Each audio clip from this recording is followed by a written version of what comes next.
전 세계가 한국의 방식 앞에 무릎을 꿇었습니다. 한국이 탄자니아에 도착하자 마을이 살아나기 시작했습니다. 프랑스는 50년간 막대한 원조를 쏟아부었지만 굶주림은 사라지지 않았습니다. 미국, 영국, 독일 등 탄자니아를 살리기 위해 식량 원조, 농업기계, 의료진과 교사 파견 등으로 가르치려 했습니다. 하지만 탄자니아는 바뀌지 않았습니다. 중국이 2천억 들인 철도는 마을을 관통했지만 그들의 배고픔은 그대로였습니다. 그리고 수십 년이 흐른 지금 한국이 도착했습니다. 그런데 이상한 일이 벌어졌습니다. 그들은 다른 나라처럼 돈을 주지 않았습니다. 대신 새마을, 한글이 적힌 깃발을 들고 함께 일하자고 했습니다. 그것은 아무도 예상치 못했던 새로운 희망이었습니다. 50년 전 이들과 똑같이 굶주렸던 나라가 이제 이들에게 전혀 다른 방식의 희망을 가져다 준 그 기적 같은 이야기, 지금 시작합니다. 안녕하세요. 저는 파라 무아나입니다. 저는 영국 케임브리지 대학에서 농촌개발학 박사 학위를 받고 돌아와 우리 탄자니아 농촌의 희망을 가져다 줄 것이라 믿었습니다. 저는 젊고 야심찼으며 서구의 첨단 농업 기술과 경제 이론이라면 이 모든 문제를 해결할 수 있다고 굳게 믿었습니다. 케임브리지에서 배운 현대 농업 이론, 토양학, 경제학 모든 것이 제 무기였습니다. 저는 논문에서 아프리카 농업혁신 모델을 제시했고 교수들로부터 찬사를 받았습니다. 졸업식 날 저는 확신에 차 있었습니다. 이제 고향으로 돌아가서 진짜 변화를 만들어 보겠다. 하지만 현실은 냉혹했습니다. 매일 아침 눈을 뜨면 마을 어귀에 쌓여가는 시체 수레가 저를 맞이했습니다. 그 속에는 어제까지 함께 웃었던 어린아이들의 시신이 실려 있었습니다. 아이들은 배고픔에 지쳐 학교에 나올 힘조차 없었고 그나마 오더라도 책상에 엎드려 축 늘어져 있었습니다. 그들의 뼈만 남은 팔다리와 불룩하게 부어오른 배는 영양실조가 얼마나 잔인한지 여실히 보여주었습니다. 단백질 결핍증으로 아이들의 머리카락은 누렇게 변색되어 있었고 피부는 거칠어져 갈라지고 있었습니다. 어머니들은 젖이 나오지 않아 울부짖었고 갓 태어난 아기들은 채 몇 달도 살지 못하고 힘없이 눈을 감았습니다. 제 고향 은바라라 마을은 죽음의 그림자가 드리운 땅이었습니다. 건기가 되면 우물이 마르고 우기가 되면 홍수로 집이 떠내려갔습니다. 농사를 지으려 해도 씨앗이 없었고 씨앗이 있어도 비료가 없었으며 비료가 있어도 물이 없었습니다. 병이 나도 병원은 멀었고 약값을 낼 돈도 없었습니다. 저는 15년 동안 수많은 보고서를 쓰고 국제회의에 참석하고 서구 전문가들의 자문을 받았습니다. 프랑스에서 개발된 고수학 품종을 들여왔고 독일의 최신 비료, 기술을 적용하려 애썼습니다. 영국의 관계 시스템을 모방해 논에 물을 대려고 했습니다. 네덜란드의 기술을 도입하려 했고 덴마크의 유기농법을 시험해보기도 했습니다. 하지만 모두 실패했습니다. 붉은 토양은 유럽의 비료를 흡수하지 못하고 돌처럼 굳어졌습니다. 새로운 품종은 탄자니아의 혹독한 기후와 예측 불가능한 병충해 앞에서 맥없이 시들어 버렸습니다. 가뭄은 우리를 비웃듯 매년 더 심해졌고 우물은 바닥을 드러냈습니다. 온실은 전기료를 감당할 수 없어 방치되었고 유기농법은 현실적으로 수확량이 너무 적었습니다. 서구의 기술들은 모두 우리의 현실과 맞지 않았습니다. 그들의 기술은 풍부한 자본과 안정적인 인프라, 교육받은 인력을 전제로 했지만 우리에게는 그 어느 것도 없었습니다. 제가 아는 모든 농업 기술, 모든 이론은 이 비참한 현실 앞에서 아무것도 아니었습니다. 저의 지식, 저의 학위는 그저 종이 쪼가리에 불과했습니다. 마치 가뭄에 갈라진 땅처럼 제 마음도 메말라갔습니다. 케임브리지에서 배운 모든 것들이 무의미하게 느껴졌습니다. 과연 이 절망의 끝은 어디인가? 매일 밤 신께 기도했지만 대답은 들리지 않았습니다. 국제사회의 원조는 끊어질 위기에 처했고 우리 정부는 더 이상 할 수 있는 것이 없다고 선언했습니다. 아이들의 희미한 울음소리가 제 귀에 박혔고 저는 무력감에 몸서리쳤습니다. 제 삶의 목표였던 농촌 개발은 끝없는 실패의 연속이었고 저는 더 이상 희망을 찾을 수 없었습니다. 제 두 손에 남은 것은 아무것도 없었습니다. 오직 절망만이 가득했습니다. 밤마다 저는 생각했습니다. 내가 잘못 선택한 걸까? 이 일을 계속해야 하는 걸까? 우리 마을에는 외국 원조의 흔적이 너무나 많았습니다. 하지만 그 흔적들은 마치 박제된 유물처럼 우리의 현재 삶과는 동떨어져 있었습니다. 저 멀리 중국이 2천억 원을 들여 놓아준 탄자니아와 잠비아를 잇는 철도는 위용을 자랑했습니다. 어마어마한 규모의 인프라였죠. 이 철도는 1970년부터 1976년까지 6년에 걸쳐 건설되었습니다. 중국은 당시 문화대혁명으로 자국도 혼란스러웠지만 아프리카 해방을 위해 2만 5천 명의 기술자와 노동자를 파견했습니다. 그들은 말라리아와 풍토병을 견디며 일했고 실제로 수십 명이 목숨을 잃기도 했습니다. 기차가 굉음을 내며 지나갈 때마다 마을 사람들은 잠시 시선을 주곤 했습니다. 그것은 분명 위대한 공사이자 국제적 우정의 상징처럼 보였습니다. 하지만 정작 기차가 지나가는 소리 외에는 우리 마을의 삶과는 아무 상관이 없었습니다. 철도는 구리를 실어 나르는 화물선이었지. 사람들의 일상을 바꾸는 교통수단은 아니었습니다. 우리의 밭은 여전히 메말라갔고 아이들의 배는 계속 비어 있었죠. 철도역에서 일하는 몇몇 사람들만 월급을 받을 뿐 대부분의 주민들에게는 그저 지나가는 풍경일 뿐이었습니다. 프랑스는 수십 년간 우리에게 보건소를 지어주고 의료 물품을 지원했습니다. 그들은 식민지 시절부터 탄자니아와 인연이 깊었고 독립 후에도 계속해서 원조를 이어갔습니다. 프랑스 의료진들이 와서 예방접종을 해주고 기본적인 의료 서비스를 제공했습니다. 하지만 50년간 시도했음에도 결국 근본적인 변화는 일어나지 않았습니다. 가나의 식량난 문제처럼 탄자니아에서도 그들의 방식은 한계에 부딪혔습니다. 보건소 건물은 있었지만 굶주린 아이들을 치료할 약도, 영양실조, 전문 의사도 충분치 않았습니다. 무엇보다 예방이 아닌 치료에만 집중했기 때문에 근본 원인인 빈곤과 영양 부족은 해결되지 않았습니다. 아이들은 치료받고 나서도 다시 같은 환경으로 돌아가 똑같은 병에 걸렸습니다. 결국 프랑스는 비용 대비 효과가 없다며 지원을 대폭 줄였습니다. 독일은 농업 비계화를 통한 생산성 향상을 추진했습니다. 최신 트랙터와 수확기를 들여와 대규모 농장을 만들려 했습니다. 하지만 기계를 다룰 줄 아는 사람이 없었고 고장이 나면 수리할 부품도 기술자도 없었습니다. 연료비도 감당하기 어려웠고 무엇보다 소규모 가족농 중심인 우리 농업 구조와는 맞지 않았습니다. 영국은 현대적인 관계 시설을 설치해 주었습니다. 대형 펌프와 배수로, 스프링클러 시스템까지 갖춘 첨단 시설이었습니다. 하지만 전기료와 유지비가 너무 많이 들어 운영할 수 없었고 복잡한 시스템을 관리할 전문 인력도 부족했습니다. 결국 비싼 장비들은 녹슬어가며 방치되었습니다. 그들은 우리에게 무언가를 해주었지만 우리는 늘 받기만 했습니다. 우리는 그저 소비하는 존재였고 스스로 생산하고 자립하는 방법을 배우지 못했습니다. 거대한 철길도, 낡은 보건소도, 첨단 농업 장비도, 그 어떤 외부의 물질적 지원도 우리의 배고픔을 근본적으로 해결해 주지는 못했습니다. 우리는 여전히 도움이 필요한 존재로 남아 있었고 매년 국제사회의 원조를 구걸해야만 했습니다. 희망은 고사하고 스스로 할 수 있다는 자존심마저 바닥으로 떨어지는 것 같았습니다. 마치 물고기를 잡아주는 것과 같았습니다. 물고기를 잡는 방법을 가르쳐 주지 않고 그저 물고기만 던져주는 방식. 우리는 그들이 떠나면 다시 굶주릴 수밖에 없었습니다. 이 패턴은 수십 년간 반복되었고 우리의 절망은 더욱 깊어졌습니다. 우리는 실패를 거듭하며 무기력해졌습니다. 원조에 의존하는 것이 당연하다고 여기게 되었고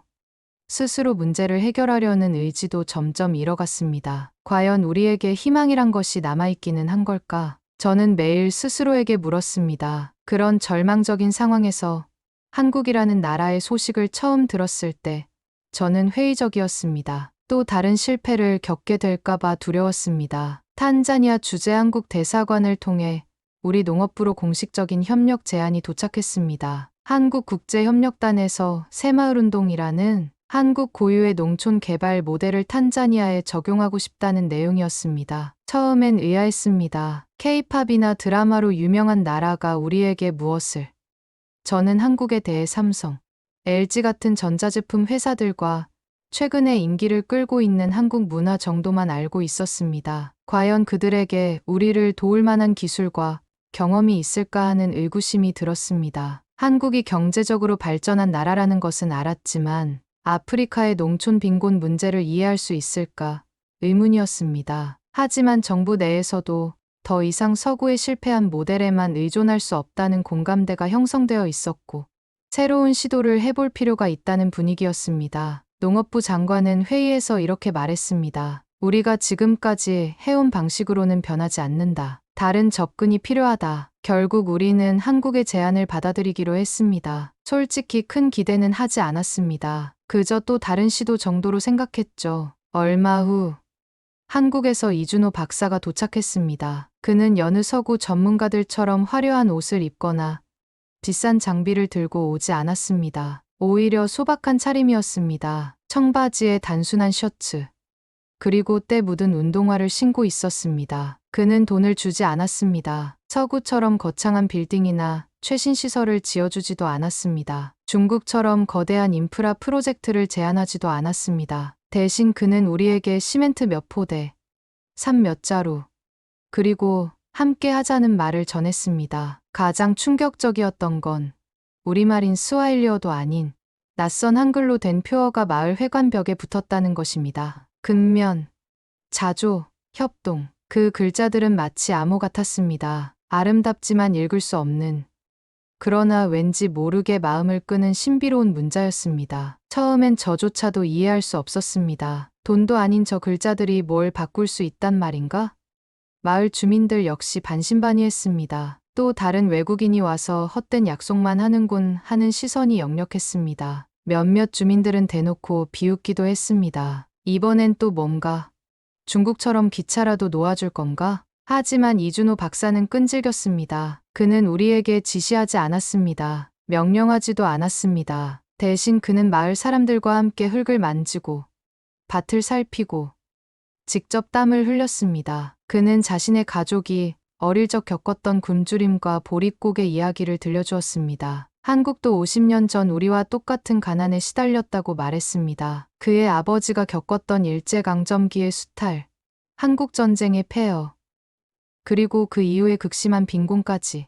그 이야기들은 우리의 현실과 너무나 닮아 있었습니다. 저희 아버지는 보리밥도 제대로 드시지 못했습니다. 풀뿌리를 캐서 죽을 끓여 드셨어요. 제가 어릴 때 한국은 지금 여러분 상황과 정말 비슷했습니다. 그리고 그런 절망 속에서 새마을운동을 통해 스스로 일어섰다고 강조했습니다. 우리 한국인들도 여러분과 같은 고통을 겪었기에 여러분의 어려움을 누구보다 잘 이해합니다. 하지만 우리는 포기하지 않았습니다. 스스로 일어섰습니다. 그의 진심 어린 태도와 스스로의 경험을 이야기하는 모습에 점점 마음이 움직였습니다. 특히 그가 보여준 옛날 한국 농촌 사진들은 충격적이었습니다. 초가집, 맨발의 아이들, 메마른 농토. 그것은 지금 우리 모습과 별반 다르지 않았습니다. 저를 포함하여 마을 주민들은 처음엔 의아했습니다. 지금 우리는 굶어 죽는 사람들이 태반인데 이런 시멘트와 삽으로 땅을 일구는 게 다 무슨 소용인가 하고 말이죠. 당장 도움이 되는 쌀을 주던가 하지 하는 마음도 분명 있었을 겁니다. 그들은 다른 나라들처럼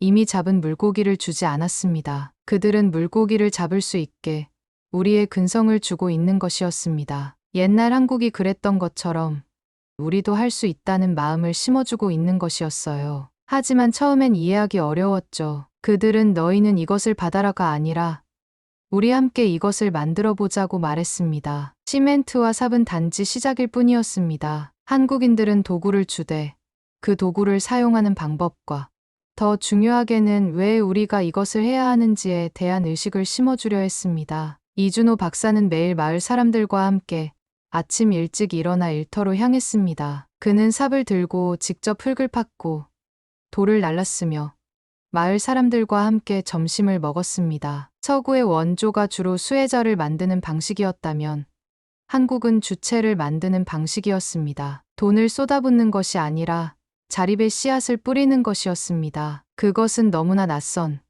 그러나 동시에 거부할 수 없는 제안이었습니다. 당신들이 주인입니다. 우리는 단지 옆에서 도울 뿐입니다. 이준호 박사가 자주 하던 말이었습니다. 이 말이 우리에게는 혁명적이었습니다. 지금까지 우리는 항상 도움받는 자였기 때문입니다. 우리는 한국의 이 독특한 접근 방식에서 희미한 희망의 빛을 보았습니다. 어쩌면 이번만큼은 다를지도 모른다는 기대를 품게 되었습니다. 이준호 박사의 제안에 따라 우리는 가장 먼저 마을 회의를 시작했습니다. 놀랍게도 우리는 스스로 움직이기 시작했습니다. 매일 저녁 마을 회의실에는 사람들이 구름처럼 모여들었습니다. 처음에는 어색하고 누구도 나서지 않으려 했습니다. 수십 년간 외부의 지시와 원조에 익숙해진 우리에게 스스로 결정하기는 낯선 일이었습니다. 하지만 이준호 박사는 인내심을 가지고 기다렸습니다. 그는 성급하게 답을 제시하지 않았고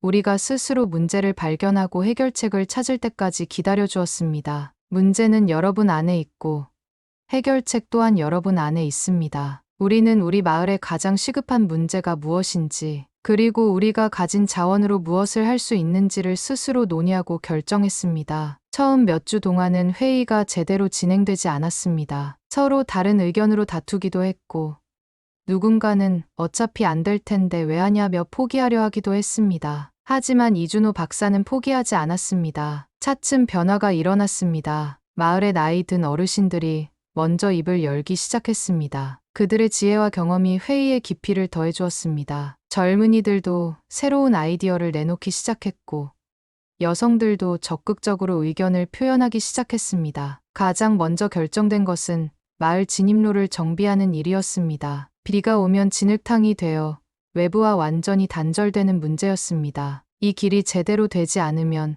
다른 모든 발전도 의미가 없다는 것을 우리는 깨달았습니다. 남자는 삽을 들고 흙을 날랐고 여자는 돌을 주워 날랐습니다. 아이들까지 나서서 작은 돌멩이라도 나르며 거들었습니다. 70이 넘은 할머니들도 자신이 할 수 있는 일을 찾아 나섰습니다. 음식을 준비해 일꾼들에게 나누어 주고 아이들을 돌봐주며 어른들이 일에 집중할 수 있게 도왔습니다. 우리는 스스로 도로를 포장하고 곳곳에 배수로를 만들었습니다. 이준호 박사는 기술적인 조언을 해주었지만 결코 대신 해주지는 않았습니다. 경사각도, 배수로의 깊이, 돌을 깔아야 할 순서까지 모든 것을 우리가 배우고 결정했습니다. 며칠 밤낮으로 모두가 땀을 흘렸지만 그 얼굴에는 전에는 볼 수 없었던 생기가 돌았습니다. 단순히 길이 깨끗해지는 것을 넘어 우리는 우리 손으로 무언가를 해냈다는 성취감을 맛보았습니다. 완성된 길을 보며 마을 사람들은 환호했습니다. 아이들은 새 길 위에서 뛰어놀았고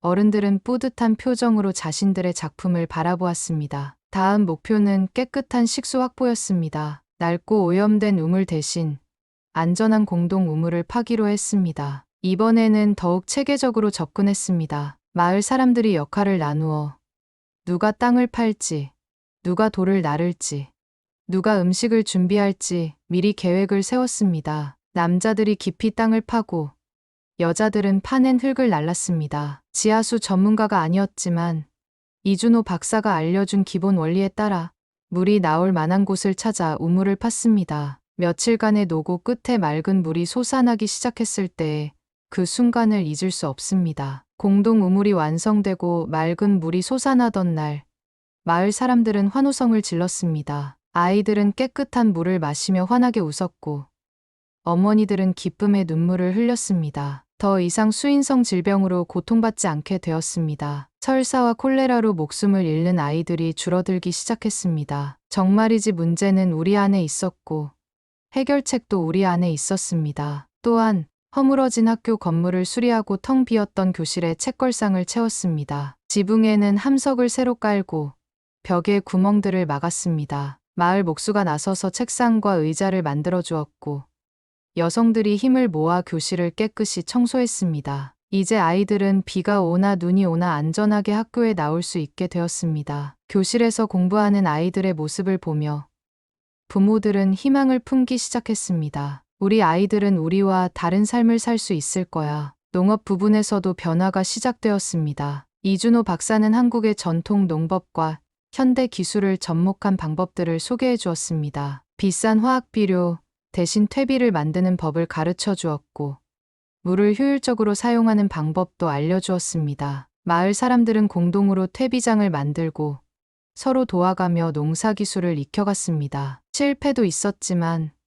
그때마다 함께 원인을 분석하고 해결책을 찾았습니다. 점차 수확량이 늘어나기 시작했고 아이들의 영양 상태도 개선되었습니다. 이 모든 과정은 주민들의 자발적인 참여와 협동으로 이루어졌습니다. 우리는 스스로 씨앗을 뿌리고 스스로 물을 주고 스스로 수확했습니다. 텅 비었던 창고의 쌀이 조금씩 채워졌습니다. 무엇보다 사람들의 눈빛이 달라졌습니다. 더 이상 외부의 도움을 기다리는 수동적인 눈빛이 아니었습니다. 우리도 할 수 있다는 강렬한 희망과 자부심이 그 안에 가득했습니다. 우리는 더 이상 받기만 하는 존재가 아니었습니다. 스스로의 손으로 변화를 만들어내는 진정한 주체가 된 것입니다. 이것은 단순한 물질적 변화가 아니었습니다. 마을 공동체 전체의 의식이 깨어나고 서로를 돕고 의지하는 진정한 협동 정신이 회복되는 기적이었습니다. 가장 놀라운 변화는 사람들 사이의 관계였습니다. 예전에는 각자 도생하느라 이웃을 돌볼 여유가 없었습니다. 하지만 이제는 서로 도우며 함께 문제를 해결하는 것이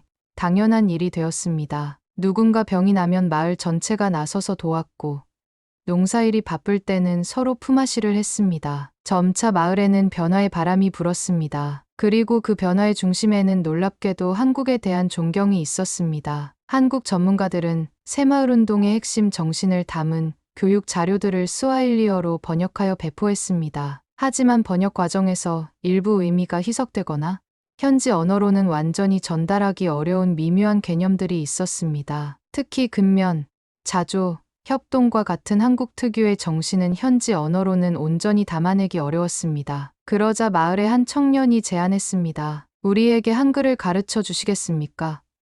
또 일부 청년들은 한글을 배워서 한국으로 일하러 가고 싶다고 합니다. 처음엔 망설였습니다. 하지만 원하는 청년들을 위해서 별도의 한글 교실을 개설하여 가르쳐 주었습니다. 처음엔 사실 한글의 모양 자체도 신기했습니다. 알파벳처럼 복잡하지도 않고 한자처럼 어렵지도 않은, 그러면서도 독특하고 아름다운 문자였습니다. 한글을 배우면서 우리는 한국인들의 끈기, 공동체 의식, 그리고 미래를 향한 열정을 더욱 깊이 이해하게 되었습니다. 한국을 깊이 존경하고 또 따라하고 싶어하는 청년들을 위해 태권도 교실도 만들어졌습니다. 우리는 할 수 있다는 강한 새마을 정신과 맞물려 태권도 교실의 청년들은 더욱 마을의 발전을 위해 노력했습니다. 은바라라 마을의 성공은 기적과도 같았습니다. 저는 이 기적의 비결을 더 깊이 알고 싶었습니다. 그리고 놀라운 사실을 발견했습니다. 한국의 새마을운동이 퍼진 곳은 탄자니아만이 아니었습니다. 제가 직접 조사한 결과 르완다, 우간다, 가나, 에티오피아, 인도, 온두라스, 필리핀, 인도네시아, 베트남, 캄보디아, 라오스 등 40개국이 넘는 나라가 있었습니다. 몽골 유목민들은 전통 이동식 천막 안에 한글 표어를 걸어두고 목축업과 새마을 정신을 결합한 새로운 생활 방식을 만들어가고 있습니다. 아프리카에서는 더욱 놀라운 변화들이 일어나고 있었습니다. 세네갈에서는 사하라 사막 남쪽의 건조 지역에 한국의 사막화 방지 기술과 새마을 정신이 접목되어 녹색 혁명이 일어났습니다. 말리와 부르키나파소에서는 내전으로 분열된 공동체가 새마을 정신으로 다시 하나가 되어 평화와 발전을 동시에 이루어냈습니다. 르완다에서는 2009년부터 한국국제협력단이 새마을운동을 시작했고 르완다 정부는 2013년에 이를 국가 정책으로 채택했습니다. 에티오피아에서는 2011년부터 한국형 새마을운동이 농촌의 혁명을 일으켰고 농민들은 더 이상 외부 도움을 기다리지 않고 스스로 문제를 해결하려고 합니다. 우간다에서는 2016년부터 시작된 사업으로 여성 농민들이 농업의 주역으로 변화했습니다. 온두라스에서는 2018년부터 한국 모델을 도입하여 원주민들의 삶을 완전히 바꿔놓았고 공동체 정신을 통해 소득이 3배 이상 증가했습니다. 마다가스카르에서는 독특한 생태계와 새마을 정신이 결합되어 환경 보전과 경제 발전을 동시에 추구하는 모델을 만들어냈습니다. 모잠비크에서는 내전 후유증으로 분열된 사회가 새마을 정신으로 화합하며 새로운 희망을 찾았습니다. 인도의 사막 지역에서는 2019년부터 한국형 공동체 농업을 도입한 후 농민 소득이 5배 이상 증가했고 교육받은 농민들이 다른 마을로 기술과 정신을 전파하고 있습니다. 프랑스가 50년간 시도하다 포기했던 가나의 식량난은 한국의 농업 기술로 완전히 달라졌습니다. 카카오 생산량이 크게 늘어 농민들의 소득이 3배 이상 증가했습니다. 그들은 우리가 자립할 수 있도록 농업 방식이나 기후에 맞는 농업 전략을 알려주었던 것입니다. 중국이 2천억을 들여도 해결하지 못했던 탄자니아의 빈곤.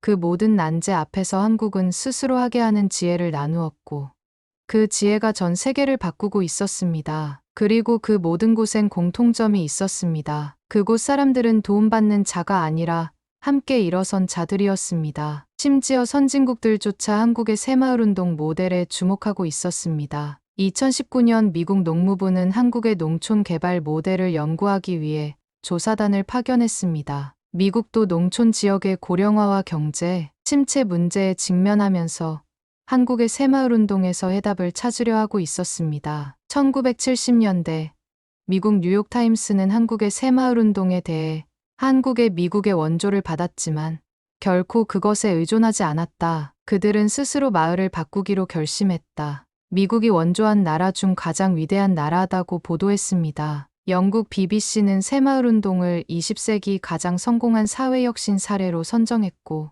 프랑스 르몽드 신문은 한국을 세계 농업혁신의 중심지라고 표현했습니다. 브라질의 농촌 지역에서도 한국의 새마을운동 모델이 도입되고 있고, 아르헨티나의 대농장들도 한국의 공동체 정신을 배우려 하고 있습니다. 심지어 호주와 뉴질랜드의 목축업자들도 한국의 새마을 정신에 주목하며 지속 가능한 농업 모델을 모색하고 있습니다. 이 보고서를 통해 저는 한국이 왜 가장 놀라운 성과를 보여주는 나라인지 비로소 깨달았습니다. 그것은 돈이나 기술만이 아닌 사람의 의식과 공동체 정신을 변화시키는 힘이었습니다. 저는 경외감마저 느꼈습니다. 한국은 단순히 기술을 전수하는 것이 아니라 정신을 전파하고 있었습니다. 그리고 그 정신의 핵심에는 스스로 일어서기라는 철학이 있었습니다. 이것이야말로 진정한 도움이었습니다. 물고기를 주는 것이 아니라 물고기 잡는 법을 가르쳐 주는 것. 그것이 한국이 세계에 보여준 새로운 원조의 패러다임이었습니다. 탄자니아 은바라라 마을에서 시작된 작은 변화는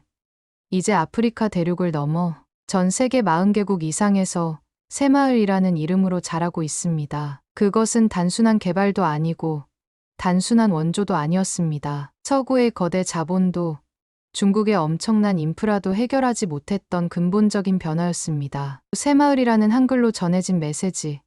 우리도 했으니 여러분도 할 수 있습니다. 그것은 자신들의 과거를 잊지 않고 같은 아픔을 아는 자들에게 손을 내민 한국인의 진정한 지혜였습니다. 50년 전 굶주렸던 한국은 이제 전 세계의 농민들에게 희망의 씨앗을 심는 나라가 되었습니다. 한국의 농업 기술 수출액은 연간 50억 달러를 넘어섰고, 한국산 농업 장비와 시설, 그리고 기술 서비스가 전 세계로 수출되고 있습니다. 한국의 스마트팜 기술은 네덜란드와 이스라엘의 기술을 뛰어넘어 세계 최고 수준에 달했고, 한국의 종자 기술은 몬산토와 듀폰 같은 글로벌 기업들도 주목하고 있습니다. 한국의 농업용 드론과 자동화 시스템은 미국과 유럽에서도 큰 인기를 끌고 있습니다. 더 중요한 것은 이런 기술 수출과 함께 새마을 정신 또한 함께 전파되고 있다는 점입니다. 세계 농업기술 박람회에서 한국과는 언제나 가장 많은 관심을 받는 곳이며, 한국의 AI 농업 시스템과 스마트 온실 기술은 최고의 혁신상을 수상하기도 했습니다. 이 모든 변화의 시작은 50년 전 한국의 작은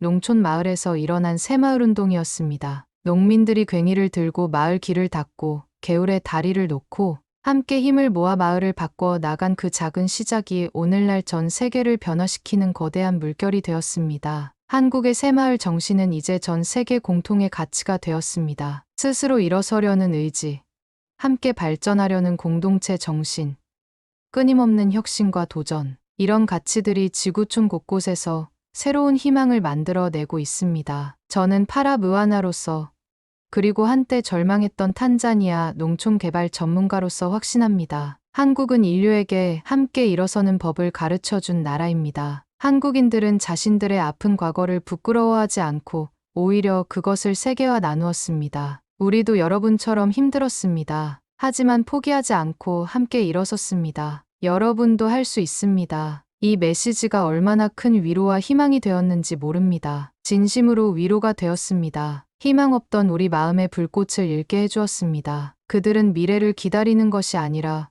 온몸으로 부딪혀 미래를 창조하는 민족입니다. 그들의 지혜는 이제 전 인류의 보물이 되었습니다. 그렇게 세상은 바뀌었습니다. 은바라라 마을 회관 벽에 한글로 적힌 새마을이라는 글자를 볼 때마다 저는 감사의 눈물을 흘립니다. 그 작은 글자가 우리에게 가져다 준 것은 단순한 변화가 아니었습니다. 그것은 존재의 전환이었고 희망의 부활이었으며 인간다운 삶의 회복이었습니다. 한국이 세계에 보여준 것은 기술의 우월함이 아니라 정신의 위대함이었습니다. 돈의 힘이 아니라 마음의 힘이었습니다. 그들은 우리에게 증명해 보였습니다. 진정한 발전은 받는 것이 아니라 스스로 만들어내는 것이라고. 진정한 희망은 기다리는 것이 아니라 행동하는 것이라고. 지금 이 순간에도 세계 어딘가에서 새마을 정신을 배운 농민이 괭이를 들고 있을 것입니다. 한글로 꿈을 적는 아이가 있을 것입니다. 근면, 자조, 협동을 외치며 공동체를 일으키는 사람들이 있을 것입니다. 그 모든 변화의 중심에 한국이 있습니다. 빈곤을 극복한 나라에서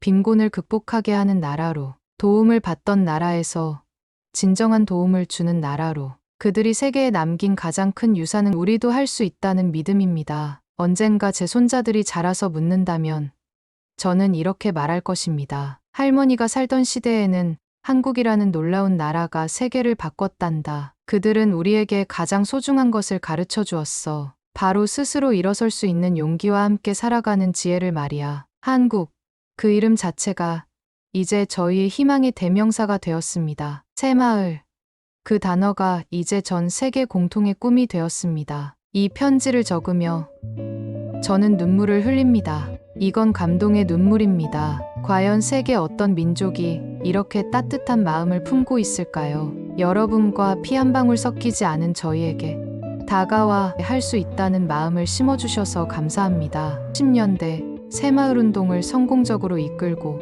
지금의 한국을 만들어주신 여러분께 진심으로 존경하고 또 감사의 마음을 표합니다. 저희는 아직 못 사는 나라입니다. 하지만 압니다. 우리는 한국처럼 해낼 수 있다는 것을. 이것이 바로 한국이 세계에 보여준 진정한 기적입니다. 40개가 넘는 나라의 운명을 바꾼 것. 그 힘은 돈도 기술도 아닌 정신의 힘이었습니다. 한국은 세계에게 증명했습니다. 진정한 사랑이란 의존하게 만드는 것이 아니라 자립하게 돕는 것이라고. 그리고 그 모든 것의 시작은 50년 전 가난했던 한국의 작은 농촌 마을에서 농민들이 스스로 삽을 들고 길을 닦기 시작한 그 순간이었습니다. 그 작은 시작이 오늘날 전 세계를 밝히는 거대한 등불이 되었습니다. 한국은 단 한 번의 도움에 그치지 않았습니다. 현지의 새마을 리더를 키워 그들이 스스로 변화를 만들어가도록 함께했습니다. 봉사단을 파견하고 교육과 경험을 전수하며 이제는 40개국을 넘어 100개국으로 나아갈 준비를 하고 있습니다. 한국이 심은 희망의 씨앗은 오늘도 자라고 있습니다. 그리고 그 씨앗은 누군가의 자립, 누군가의 기적이 되어 꽃 피우고 있습니다.